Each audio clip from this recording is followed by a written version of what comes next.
The new version of Medal of Honor is billed as the only video game based on a current war. Pre-orders are piling up, but others are saying the game is shameful. I think it's very insensitive. Terry Chumbley's son, Arnold Duplantier, was killed by a sniper in Baghdad.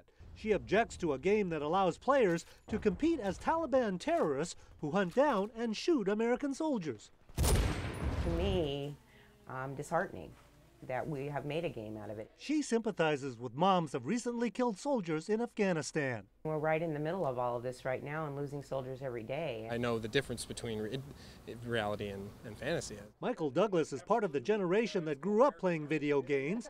He says in the heat of a battle, ideology doesn't come into play. It's always get to this point, hold this point, destroy a certain number of indistinguishable enemies. Douglas says previous war games allowed players to compete as Nazis, terrorists, and criminals.